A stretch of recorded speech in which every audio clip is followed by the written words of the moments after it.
Ever wish you could have an apple pie and an apple crumble at the same time? Say hello to my Apple Crumble Pie.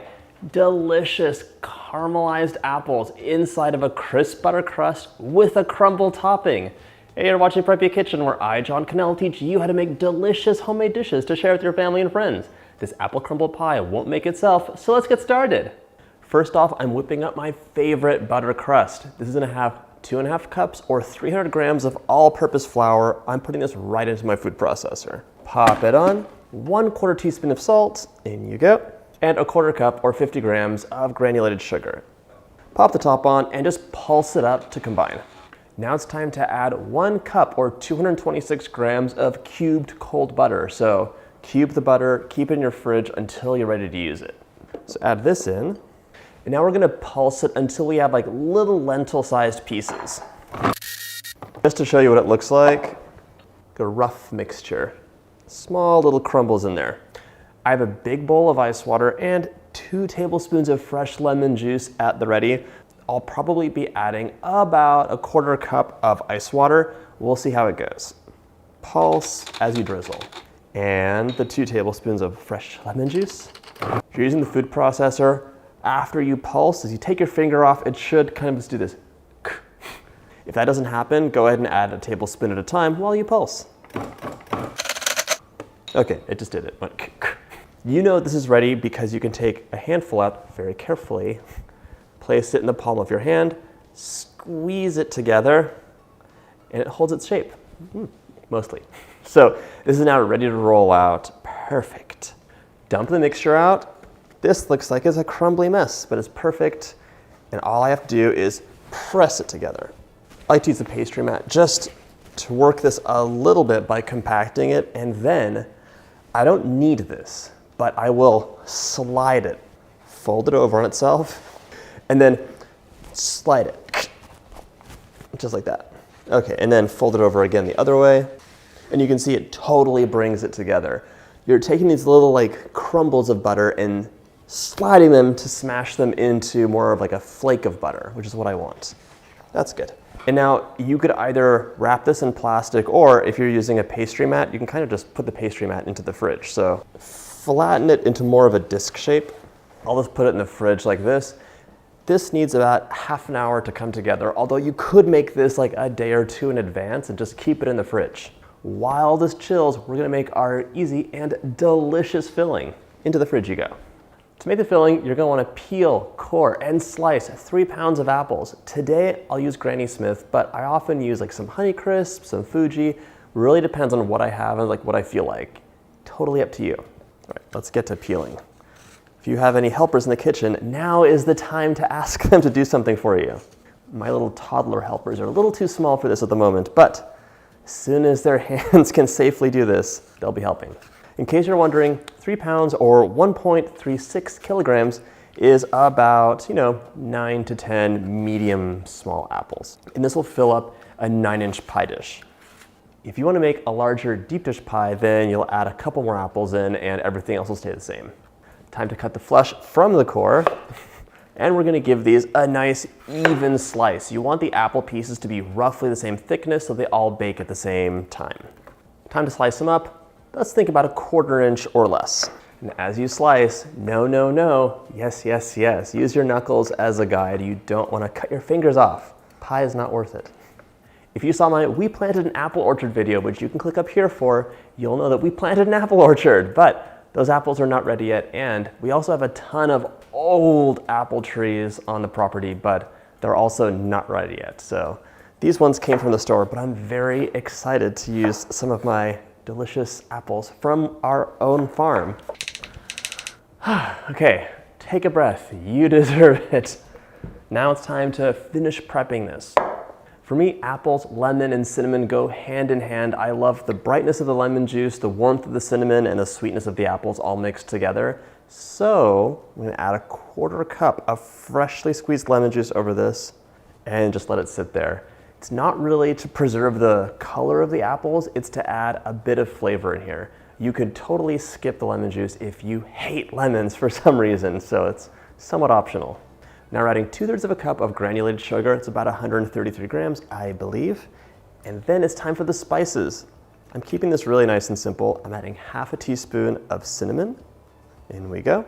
And I think just a touch of nutmeg can't hurt anyone. So a little pinch of freshly grated nutmeg.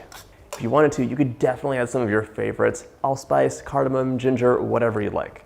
But now it's time to give this a toss. So get everything coated in spices and sugar.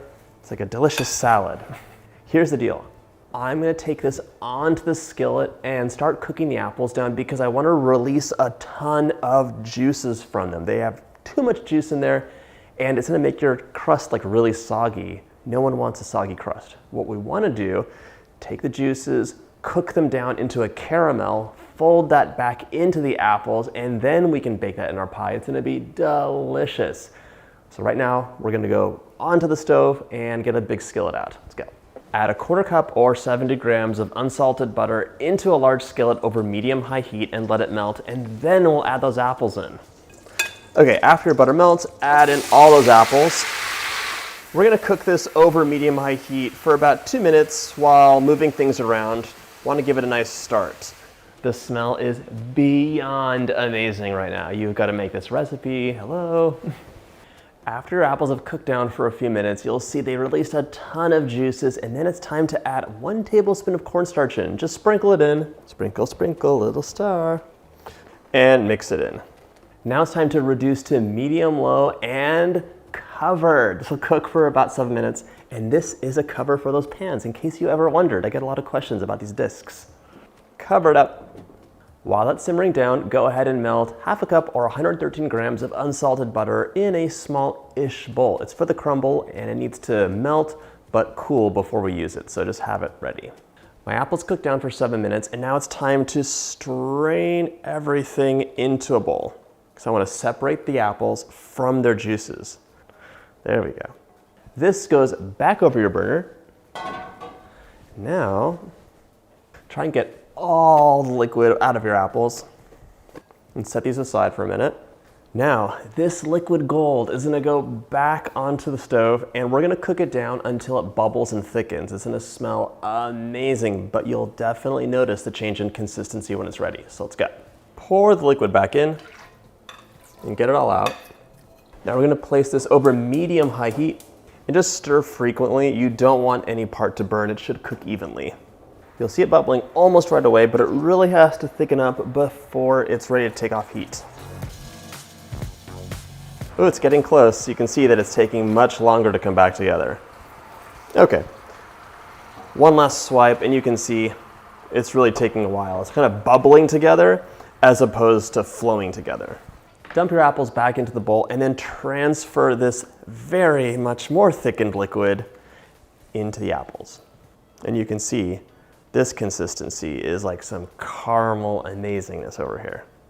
Give it a toss because we want to distribute all of this so it's even. And now this needs to cool down. It has to go into our pie crust, but this would just melt that pie crust right away. So let it cool down. In the meantime, we're gonna make our crumble and then roll our dough out. To make the crumble, I'm adding 3/4 cup or 90 grams of all-purpose flour into like a medium bowl.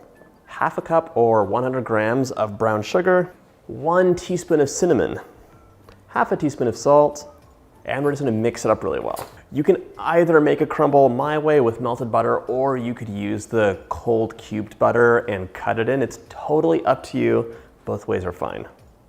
I'll be drizzling in that half cup of melted and cooled unsalted butter, and now I'm just gonna use a fork to mix it in. If your butter's too hot, it can melt the sugar a bit and you'll form one big glob. If that happens to you, just break it up with your hands into crumbles. It's like basically impossible to mess this up. So I love it. So my crumble's all mixed up, and as you can see, it looks like a crumble, but it's super soft right now. It'll continue setting up as we do the rest of the elements for this recipe, and when it's ready to use, we'll just crumble it on top. So don't worry about it if it seems a bit soft. Set this aside, and now it's time to roll our pie dough out. Take your pie dough out of the fridge. One of the reasons I love a pastry mat, because I'm ready to go. Sprinkle with flour. If it's really hard, which it very well might be, let it sit on the counter for a few minutes and just soften up. You don't want to roll out rock hard butter crust because it'll crack. Okay, check the bottom, a little bit more flour. And now it's time to roll it out.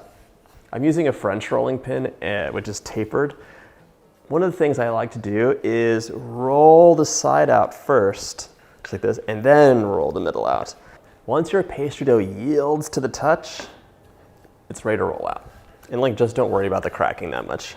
It happens. I would much rather have pastry dough that cracks than is like completely falling apart because it's too warm. That's not fun. It's important to keep flouring your surface as well as the top of the pastry dough, flipping it around and just moving it. You don't want it to stay in one place for too long. Okay, I have plenty for my pie. To transfer your pie dough, roll it onto your rolling pin, or you can quarter it as well, and then re-roll it back in. That easy. Don't try and press the dough in. You want to push it in from the edge. It's because we don't want to stretch the dough, and we also don't want to make it too thin. It needs to do a little bit of work and hold our pie together. Now I'm going to trim the edge. I want a little bit of overhang because I'll do a very simple rustic edge detail on this. For the pie, we're going to fold the edge in. So honestly, this right here is good enough. You don't have to do anything else, but you can just use your thumbs and index finger to make that simple pinched detail, which gives you a little bit extra. I love this. Look how pretty that is. I'm so excited already. Okay, we're ready to assemble, and this is an optional step, but I like to brush the edge with an egg wash. It gives you a beautiful golden look. And to make an egg wash, all you have to do is mix an egg with a little bit of water or cream, usually like a tablespoon. Brush the edge with our egg wash. Now it's time to add our filling in, and I did snack on this just a little bit. It is mind-bogglingly delicious. You must make this. Add that in. This pie really gives you the best of both worlds because you have the butter crust and that amazing crumble topping. Use your spatula just to smooth out the top a bit. Don't go crazy, but it's nice. Back to our crumble, which I pointed out before was really mushy. Now it's totally set up and crumbleable. Isn't that nice? And now we can add this to the top of our pie, just crumbling as we go along. It's nice to have small crumbles, not big ones. This is ready to pop into the oven, but I do not like handling pies by themselves because it's kind of unwieldy. I never want to crush anything in there. So place it onto a baking sheet. I have one more pie making tip for you, and here's the deal. This bakes super slow. This bakes right away. So we need to shield the outside so it doesn't burn to a crisp by the time our center is cooked through. To do that, we're gonna use tin foil, aluminum foil. Fold a long sheet in half. And this is a lot of foil, but you can reuse this so many times. Wrap it around your pie. You can just tear it a bit to fasten it. And now we're gonna fold loosely over the edge. So just crumple it up, like make little pleats or folds on top. And take a look, you wanna make sure the foil is not pressing against your pie because it could get stuck. This is ready to go into the oven at 400 degrees Fahrenheit for 15 minutes. Then reduce the temperature to 350 and bake an additional 50 minutes, 50. After baking the pie at 350 for 50 minutes, I removed the tenting and then baked an additional 15. I wanted the bottom to be nice and golden, just like the top was. That's how you know the pie is done. If you're using a glass pie dish, it's gonna give you a little bit longer of a bake time compared to a metal one, just FYI. All right, now we're gonna cut this open, plop some ice cream on, and have a bite. If you like this recipe, check out my Apple playlist, all my favorite Apple recipes in one playlist for you. But now it's time for a bite. That was so good. The apples are cooked to perfection. They melt in your mouth and have so much caramel flavor. I love the butter crust, but that crumb topping is beyond. Thanks so much for watching. If you like this video, hit that like button and subscribe, and I'll see you in the next Apple video.